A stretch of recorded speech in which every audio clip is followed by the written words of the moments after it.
Angkatan 9 Kabupaten Bintan, Kepulauan Riau. Pada kali ini saya akan melakukan wawancara bersama kepala sekolah saya, yaitu Bapak John Maskin Saragi SPD. Beliau adalah kepala sekolah di SDN 06 Seri Kuala Ban. Pada wawancara hari ini sesuai dengan modul 3.1, yaitu tentang pengambilan keputusan yang berdasarkan nilai-nilai kebajikan. Assalamualaikum warahmatullahi wabarakatuh. Waalaikumsalam warahmatullahi wabarakatuh.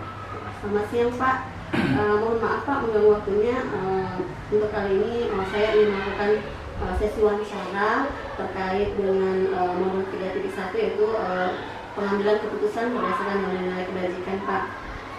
Nah, sebagai seorang pemimpin Pak ya di sekolah ini, pastinya Bapak mungkin pernah menemukan suatu permasalahan, baik itu bersama peserta didik atau mungkin bersama guru-guru yang Bapak pimpin. Nah, yang ingin saya tanyakan di sini, saat Bapak menemukan sebuah permasalahan atau kasus tersebut, bagaimana cara Bapak untuk mengidentifikasi apakah permasalahan atau kasus itu merupakan dilema etika atau sebuah rujukan moral, Pak? Baik, Bu Maria, terima kasih atas pertanyaannya. Menurut saya, permasalahan itu dapat diidentifikasi sebagai dilema atau rujukan moral dengan ini, melihat akar belakangnya, ya. Akar permasalahannya apa, ya? Apakah ada nilai-nilai yang bertentangan, ya, dengan keadaan, misalnya ada ini yang menyebabkan hal-hal yang negatif, ya, atau berupa keuntungan yang ditawarkan. Nah, sesuai dengan itu lebih lanjut, saya akan yang pertama itu menginventarisasi dulu, menginterpretasi permasalahannya yang relevan dengan situasi yang ada di sekolah kita. Apakah ini merupakan situasi yang asumsi secara umum atau yang di sekolah kita. Selanjutnya memastikan, ya, siapa yang terlibat di dalam situasi tersebut. Apakah siswa, apakah guru, atau seluruh warga sekolah yang terkait. Nah, setelah itu barulah mengenai adanya nilai-nilai yang termasuk di dalam masalah itu, apakah itu bertentangan dengan etika ataupun aturan yang berlaku di sekolah, baik aturan khususnya di sekolah maupun aturan yang merujuk kepada peraturan pemerintah. Nah, jadi tiga hal ini yang menjadikan patokan awalnya. Jadi sudah ada tahapannya Bapak ya, dari menginventaris fakta, kemudian mencari siapa saja yang terlibat, ya Pak ya. Nah, jika nih Pak dalam sebuah kasus ini, kemudian Bapak kan tadi ada nih sebuah ada kepentingan yang sama-sama benar atau mengandung sama-sama nilai kebajikan Pak, karena dilema tadi ya Pak kan, dilema yang sama-sama benar nilainya. Nah, bagaimana Bapak mengambil atau melakukan pengambilan keputusan Pak terhadap kasus tersebut Pak? Oh, berarti begini ya. Dalam suatu situasi ada dua permasalahan, atau peristiwa begitu ya. Nah, tentunya berdasarkan runutan yang tadi, ya kan? Nah, saya akan lihat dulu, diinventaris dulu, mana permasalahan ini yang lebih mendesak, lebih penting dan lebih bermanfaat, menguntungkan kepada orang banyak. Karena setiap ada informasi ini pasti semuanya penting. Cuman kan dengan disandingkan kepada situasi itu, ada yang relevan, ada yang kurang relevan, ada yang mendesak dan ada yang tidak mendesak, butuh perencanaan proses panjang. Kemudian dari melihat keadaan tadi, kita bakal tahu dampaknya seperti apa. Dampaknya seperti apa. Maka seperti yang kita alami sekarang ini, kita gunakan skala prioritas. Manalah yang lebih mendesak, mana yang lebih kebermanfaatannya terhadap orang banyak. Nah, itu yang kita dahulukan. Untuk selanjutnya baru yang kedua. Berarti di sini Bapak berprinsip berbasis nilai akhir ya Pak. Akhirnya tujuannya adalah keputusan itu bermanfaat bagi banyak pihak gitu Pak ya. Meminimalisir tadi ya. Merugikan orang. Baik Pak. Nah, jadi dalam mengambil sebuah keputusan itu tentunya Bapak memiliki langkah-langkah atau prosedur nih Pak yang Bapak lakukan dalam pengambilan keputusan tersebut. Boleh dibagikan kepada saya Pak langkah-langkah atau prosedur apa yang Bapak lakukan lebih merinci lagi gitu. Tentu gini, hasil yang akan kita tuju, yang akan kita capai itu adalah sebuah keputusan yang terbaik untuk semua pihak, ya, yang terbaik semua pihak. Maka dari itu, ya tentunya mengidentifikasi dulu, ya, mengidentifikasi permasalahan ini atau kasus ini. Selanjutnya kita diinventarisasi permasalahan kasus, kemudian diidentifikasi, ya, siapa yang terlibat, bagaimana keterlibatannya, ya, kemudian baru merencanakan tindak lanjut bagaimana penyelesaiannya secara bersama, ya, dan juga pengelolaan pemecahan kasus ini dapat dilakukan melalui rapat, Nah, di rapat ini bisa kita sampaikan, kemudian ada masukan-masukan dari rekan-rekan terhadap kasus itu. Ini jadi kita rangkum menjadi sebuah keputusan yang bermanfaat untuk orang banyak. Ya, seperti itu Umar. Jadi tadi langkah-langkahnya Bapak pertama tadi mengidentifikasi, kemudian memverifikasi ya Pak ya. Iya. Kemudian barulah mencari solusi apa nih yang tepat untuk pengambilan keputusan tersebut. Jadi nggak asal langsung semau Bapak nih menurut keputusannya kepentingan saya begitu Pak ya. Tidak. Harus adil dan merata gitu ya. Nah, tadi bermanfaat bagi banyak orang apa ya hasilnya. Nah, selama ini Pak hal-hal apa nih Pak yang mungkin Bapak rasa nih efektif dalam pengambilan keputusan ketika Bapak menemui kasus-kasus minima etika ini Pak yang efektif nih Pak? Pertama gini, sebelum sampai kepada mana yang ini, tentunya sebagai pemimpin, sebagai kepala sekolah, ya, harus bersikap netral, harus menganggap semua yang berada di lingkungan itu sama, memiliki integritas yang sama, punya loyalitas yang sama, kan gitu. Nah, jadi tidak cenderung kepada salah satu orang karena faktor kedekatan misalnya, ya, seperti itu. Nah, berkaitan dengan itu, kita, ya, melihat, kita sadar bahwa semua orang itu punya perbedaan. Nah, terlebih ini perbedaan pola pikir, prinsip, konsep. Nah, sebagai pemimpin, tentu perbedaan ini saya jadikan berupa khasanah kekayaan, yang harus diakomodasi secara bersama. Jadi sumber daya ya. Iya. Nah, lalu ketika ada masalah, tentunya kita bisa minta pendapat, ya, dari rekan-rekan, guru, bisa saja melalui diskusi, bisa saja melalui rapat, ya. Nah, sehingga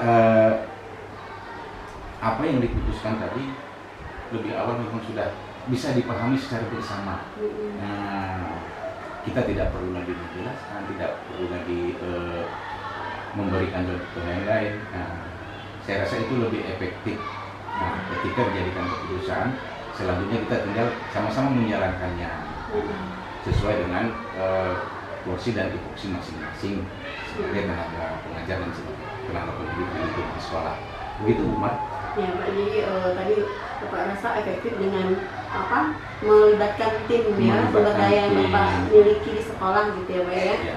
Nah, jadi Pak, selama ini apa nih Pak yang menjadi tantangan buat Bapak nih dalam menghadapi kasus-kasus dilematika? Mungkin ada sebuah kasus yang bikin Bapak lebih kayaknya ini tantangan buat saya gitu Pak, sebagai seorang pemimpin. Tentunya saya menganggap di sekolah ini kita adalah sebuah tim kerja ya untuk meningkatkan kualitas manusia Indonesia kan gitu. Nah, tidak lupa perbedaan itu ada. Nah, perbedaan itu ada. Tentu ketika ada satu kasus, ada satu peristiwa, maka setiap orang juga punya pola tanggap yang berbeda-beda, sehingga bisa terjadi pro dan kontra. Nah, pro dan kontra. Nah, atas dasar di hal yang pertama tadi, bahwasanya kita punya loyalitas dan integritas yang sama dalam melakukan itu, maka ya setiap ada kasus perbedaan, pro kontra, benturan-benturan, ya ini harus ditelaah, dipahami. Jangan sampai nanti ada benturan terhadap peraturan yang dari pemerintah. Nah, kita mau putuskan sesuatu, tapi melanggar peraturan pemerintah. Ini merupakan tantangan. Begitu ada peristiwa, maka saya akan lebih teliti mencermati. Nah, jangan sampai apa yang saya putuskan, baik pribadi maupun dalam tim kita nanti, ya di sekolah itu bertentangan dengan aturan yang sudah ditetapkan pemerintah. Nah, jadi tantangannya adalah menyesuaikan itu supaya tidak berbenturan. Jadi adanya pro kontra tadi Pak ya, atau pandangan yang berbeda tadi ya. Jadi apa ya, betul-betul menimbang nih dalam mengambil keputusan itu, jangan sampai tadi apa ada perbedaan malah justru jadi melanggar aturan tadi Pak ya, berbenturan aturan. Yang kemudian begini, supaya tidak ada asumsi mencari-cari kesalahan atau kelemahan yang lain. Nah, karena pada prinsipnya manusia itu punya hak yang sama, punya kemampuan yang sama. Nah, jadi setara. Nah, yang mungkin kita sadar juga dalam komunikasi kan, itu ada perbedaan yang menjadi kekayaan kita bersama. Dari perbedaan itu adalah kita jadikan untuk mencari yang terbaik. Begitu. Iya Pak. Nah, kemudian Pak, apakah dalam menghadapi atau menangani suatu kasus atau permasalahan ini Bapak memiliki tatkala atau jadwal tertentu, atau mungkin sebaliknya Bapak begitu ada permasalahan Bapak langsung selesaikan pada saat itu juga gitu? Bapak biasanya yang mana yang Bapak prosedur yang Bapak lakukan Pak? Yang pertama, nah kita tidak lupa di awal itu kan, kita inventaris, kita terima, kita telah teliti, ya setiap permasalahan yang ada itu. Nah, jadi tergantung kebutuhannya. Kalau kebutuhan permasalahan itu harus kita selesaikan pada hari itu, maka melalui mekanisme musyawarah kita selesaikan dengan tim yang ada. Seperti di sekolah itu kita banyak tim, ada PPPK, ya, ada pengelola yang lain, perpustakaan, kita lihat. Nah, kalau mendesak di situ, maka kita selesaikan, kita upayakan selesaikan secepatnya, karena menunda pekerjaan itu akan menjadi pekerjaan tambahan di periode berikutnya. Kemudian ada juga yang harus diprogramkan ulang. Ada permasalahan harus diprogramkan, dijadwalkan. Nah, mungkin permasalahannya lebih panjang, keputusan yang diambil mungkin lebih rumit, dan tidak mendesak. Maka kita jadwalkan. Nah, kita jadwalkan, ada musyawarah, diskusi, kita jadwalkan kapan pelaksanaannya dan apa yang berkaitan untuk mendukung penyelesaian problem tersebut. Jadi tergantung kondisi ya, dari permasalahan tersebut tadi ya Pak ya, bagaimana Bapak menangani kasus ini gitu ya. Nah, kalau ini Pak, mungkin apakah ada seseorang atau mungkin faktor-faktor yang bisa membantu atau mempermudah Bapak dalam pengambilan keputusan tadi Pak? Saya secara pribadi tidak memperlakukan seseorang itu istimewa. dalam tim. Iya. Nah, saya memperlakukannya Sama, sama, punya kapasitas, kapabilitas, integritas, loyalitas. Iya. Nah, makanya jika ada masalah terkait masalahnya di hal yang mana, sesuai dengan komunikasi rekan-rekan di sekolah, nah, kita ajak diskusi. Nah, jadi setiap guru yang ada itu adalah rekan personil yang menjadi tim. Nah, kemudian keputusan yang diambil itu akan bisa menjadi keputusan yang terbaik. Belum tentu saya sebagai pemimpin juga keputusan saya itu baik. Kan tidak tahu pada saat situasi seperti apa, kondisi bagaimana saya lagi tidak ini. Nah, itu gunanya ada tim. Jadi setiap saya dari dulu ya, karena saya juga senang dan suka dengan istilah manajemen terbuka itu, setiap ada permasalahan, ayo kita terima, kita bahas, kita tampung, kita cari solusinya, ya sesuai dengan SOP yang ada. Setelah kita jalankan menjadi sebuah keputusan, nanti kita pantau prosesnya sehingga kita bisa merefleksikannya seperti apa untuk di periode-periode yang akan datang. Nah, saya rasa seperti itu. Jadi budaya gotong royong tadi Pak ya, kerjasama ya. Ya tentunya. Tidak hanya melibatkan seseorang ya, tapi lebih merangkul semua ya Pak ya. Manajemen terbuka. Oke, baik Pak. Masih ada lagi Bu Mariwah yang ingin didiskusikan? Ya Pak, ini terakhir nih Pak, pertanyaan terakhir dari sesi wawancara ini Pak. Nah di sini mungkin dari tadi banyak hal-hal yang Bapak sudah sampaikan, mungkin ada satu hal yang bisa menjadi sebuah pelajaran untuk Bapak sendiri dan juga tentunya untuk saya nih Pak. Kedepannya mungkin bisa yang Bapak bagikan ini bisa saya terapkan dalam kehidupan saya sebagai seorang pendidik Pak.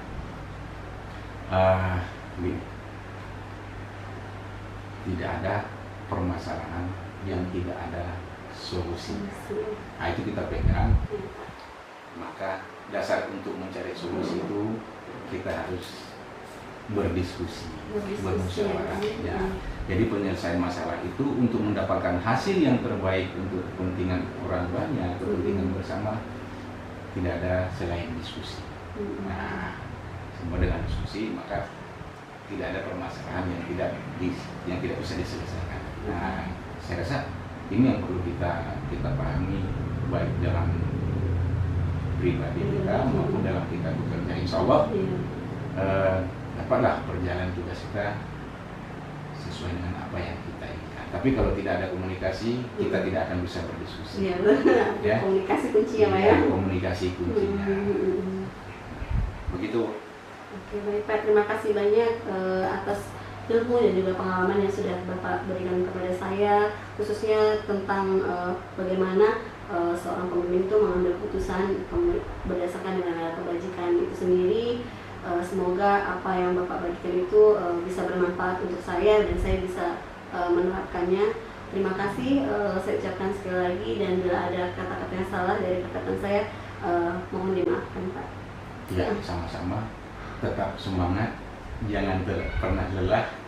Hidup ini adalah perjuangan. Insya Allah Allah akan ridho dengan apa yang kita inginkan. Amin, insya Allah tetap semangat. Sama-sama, Assalamualaikum warahmatullahi wabarakatuh. Waalaikumsalam warahmatullahi wabarakatuh.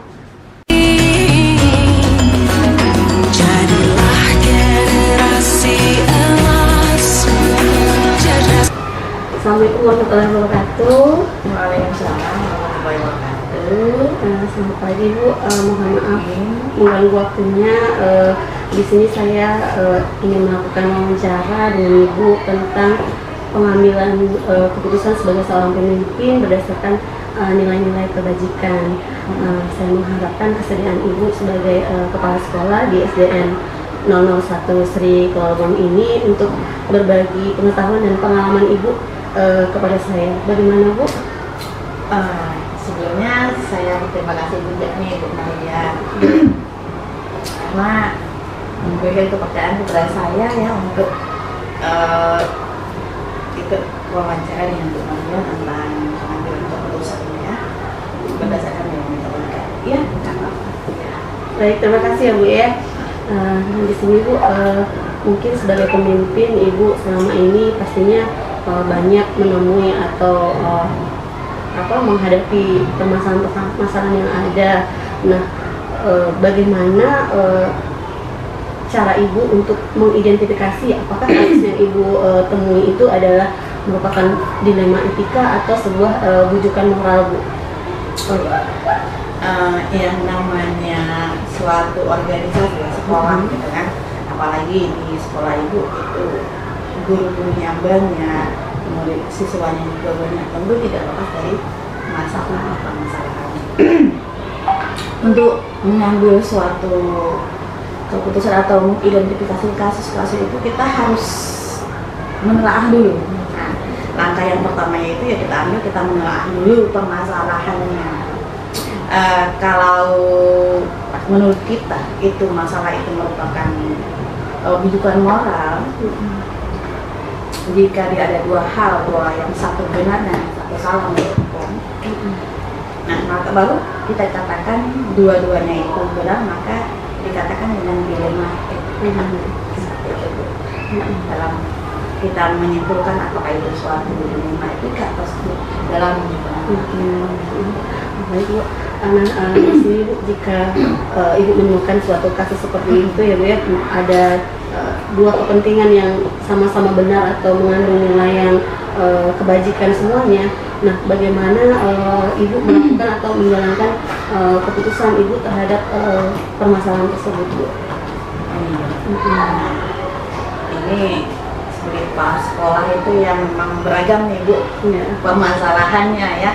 Dalam mengambil keputusan juga kita harus berhati-hati ya, seperti itu. Jadi dalam mengambil sebelum kita itu mengambil suatu keputusan, ya kita harus mengidentifikasikan dulu masalah yang terjadi. Kemudian kita harus mengaitkan siapa saja pihak yang harus terlibat di dalam mengumpulkan fakta yang ada. Nah, setelah kita mengumpulkan fakta yang ada, terus siapa yang terlibat, baru kita mengambil suatu langkah untuk menyelesaikan masalah tersebut, urusan tersebut. Nah, di dalam mengambil suatu keputusan itu, ya yang kita tekankan itu harus ada prinsip kekeluargaannya dan musyawarah mufakat untuk mengambil suatu keputusan yang memang benar-benar tidak menzolimi seseorang. Seperti itu. Sangat terlihat ya nilai kebajikan di sana ya, Bu, ya. Bagaimana ibu tadi akan mengambil sebuah keputusan dengan kepentingan bersama ya, Bu, musyawarah mufakat ya, secara kekeluargaan. Nah, supaya lebih ini lagi, Bu, mungkin langkah-langkah atau prosedur apa, Bu, dalam kasus tersebut tadi, Bu?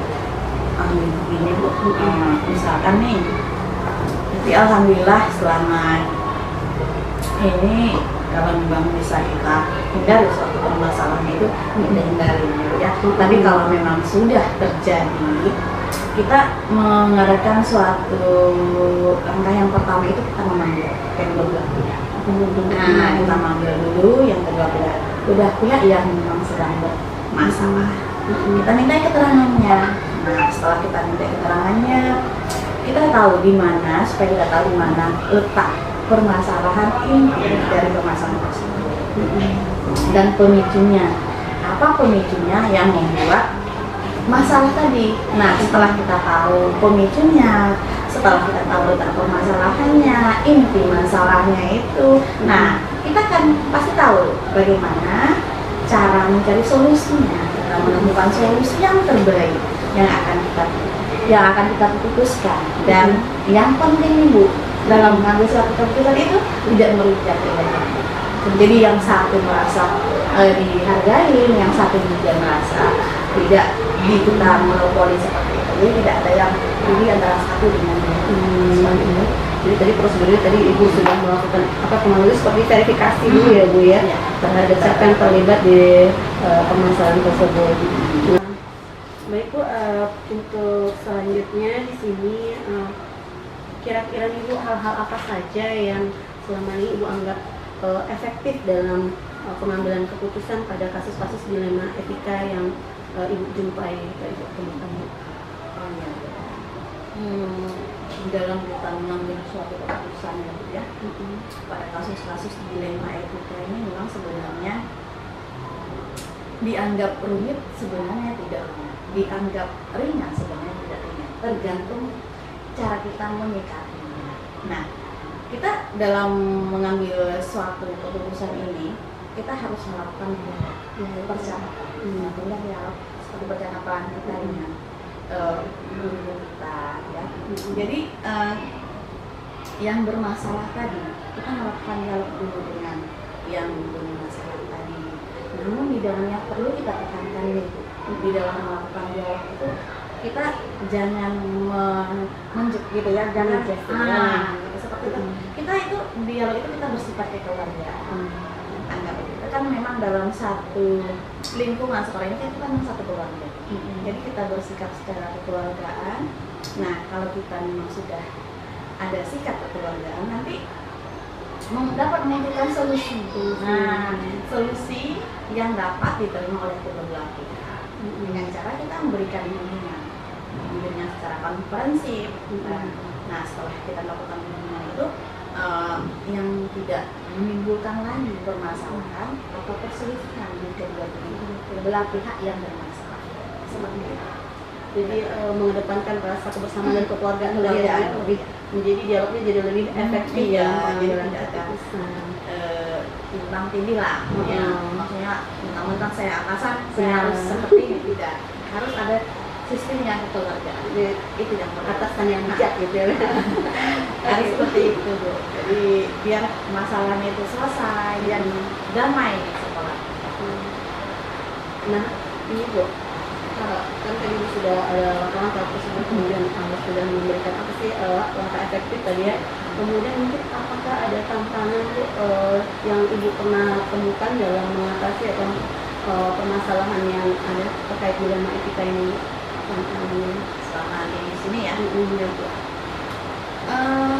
Yang nama tantangannya pada kasus dilema etika ini, selama saya menjadi kepala sekolah di SDN 01 sekarang ini yang lebih kurang mau 2 tahun nih Bu, jadi kepala sekolah di sini. Baru sebetulnya. Ya, alhamdulillah tantangan yang saya hadapi itu dalam mengambil keputusan itu bagaimana cara kita, cara kita mencari solusi itu dulu. Bagaimana cara kita mencari solusi yang terbaik bagi semua pihak dengan melihat risiko yang seminimal mungkin. Jadi kita harus pertimbangkan risikonya itu untuk yang bermasalah seperti apa, untuk yang sebelah pihaknya seperti apa. Jadi kita memikirkan risikonya harus seminimal mungkin ya. Yang mungkin membutuhkan dukungan ya, semua orang pasti membutuhkan dukungan ya, yang dukungan positif dari semua warga sekolah, tidak hanya kepala sekolah, tidak hanya guru, tapi dari semua warga sekolah. Jadi memang untuk meminimalkan risiko itu memang sebuah tantangan ya Bu ya, karena tadi ada benturan nilai sama-sama benar begitu ya. Jadi kita yang sebagai kepala sekolah itu ya harus mencari dukungan dari warga sekolah gitu ya Bu ya. Baik. Nah, untuk penyelesaian masalah itu sendiri Bu, selama ini apakah Ibu mungkin mempunyai sebuah takala atau penjadwalan tertentu untuk penyelesaian kasusnya, atau mungkin Ibu justru begitu ada masalah udah langsung selesaikan saat itu juga? Bagaimana yang Ibu lakukan selama ini? Kalau saya sih ya, kalau saya misalkan nih guru-guru saya mempunyai suatu konflik atau permasalahan antara sesama guru, alhamdulillah selama ini konfliknya tidak begitu besar ya, karena guru-guru di sini nih Bu kerjasama, solidaritasnya itu tinggi. Jadi kalau ada suatu kerja itu dikerjakan secara bersama-sama. Sewaktu akreditasi kemarin ini, nah itu sama-sama itu kerjasama. Alhamdulillah dapat akreditasi. Nah kalau saya misalkan ada masalah nih di sekolah, itu saya tidak nunggu besok. Soalnya kalau saya ada masalah itu kepala saya nanti mumet kalau besok. Jadi saya kalau sebisanya saya selesaikan hari itu juga. Hari itu juga saya panggil yang bermasalah, siapa yang menimbulkan perselisihan. Jadi kalau kita selesaikan hari itu, kemungkinan itu tidak berlarut-larut lagi Bu untuk menimbulkan masalah baru. Kalau kita tidak selesaikan hari itu, mana tahu nanti permasalahannya masuk menimbulkan permasalahan yang baru. Jadi hari itu juga saya selesaikan. Kalau bisa, kalau memang masalah itu tidak terlalu berat, saya tidak menggabungkan dengan yang bernama komite. Kalau memang masih bisa saya selesaikan, kita selesaikan. Namun kalau memang itu suatu masalah yang besar atau memang tidak bisa saya selesaikan, itu bisa kita mengadakan kerjasama dengan sekolah dan komite sekolah, karena kan satu keluargaan dari pengawas dan komunitas. Jadi situasional juga ya Bu, bagaimana menyelesaikan tadi itu, jika memang tidak harus melibatkan pihak luar maka akan diatasi sendiri. Terus saya tangkap tadi ikan sepat ikan gabus ya Bu, makin cepat makin bagus ya, ya Bu. seperti itu. Oke. Alhamdulillah seperti itu. Nah di sini Bu, mungkin apakah ada seseorang atau mungkin faktor-faktor tertentu yang selama ini membantu Ibu dalam atau mempermudah Ibu dalam mengambil keputusan di kasus dilema etika ini Bu? Kan begini Bu, kalau di sekolah di SD 1 SKL ini kami ada rapat mingguan, rapat mingguan, rapat bulanan. Jadi kalau ada suatu permasalahan atau ada sesuatu yang memang harus kita ambil keputusannya, itu saya tuangkan ke dalam. Nah, saya tuangkan ke dalam rapat, saya serahkan kepada Bapak Ibu guru, Dewan Pendidik atau tenaga pendidikan ini, kita rembuk bersama. Yang bagusnya seperti apa Bapak Ibu, yang bagusnya seperti apa kita mengambil keputusan yang terbaik untuk sekolah. Seperti itu saya limpahkan kepada guru-guru. Kalau memang guru-guru pengennya seperti ini dan semuanya setuju, ya monggo. Jadi teamwork ya Bu, kerjasama tim ya Bu, itu bisa harus seperti itu ya. Oke Bu, ini yang terakhir nih Bu. Terakhir kira-kira sudah.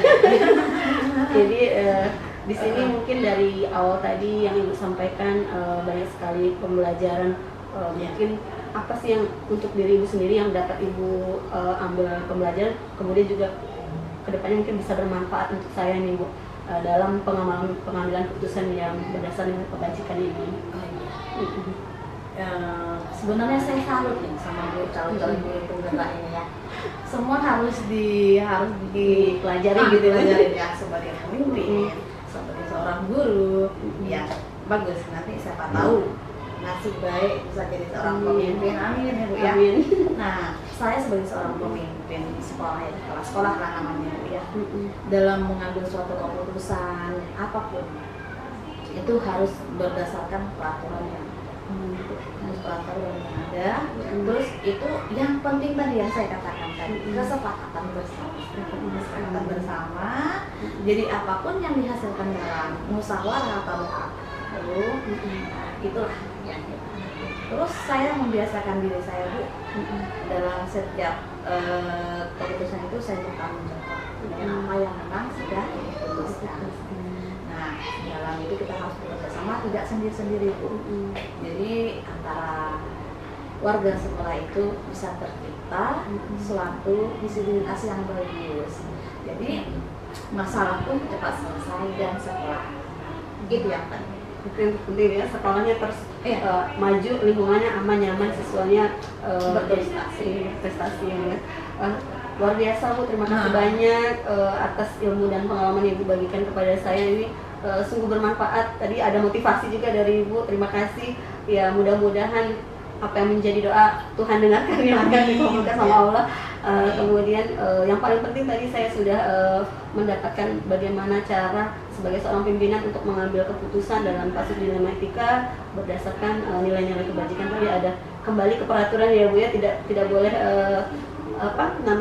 melanggar aturan yang ada seperti itu ya Bu ya. Kemudian lebih mementingkan kepentingan bersama gitu ya Bu ya. Nah, saya ucapkan terima kasih Bu atas kesediaan Ibu pada hari ini. Semoga Ibu sehat sukses selalu. Amin. Jika ada salah-salah kata saya mohon maaf ya Bu ya. Assalamualaikum warahmatullahi wabarakatuh.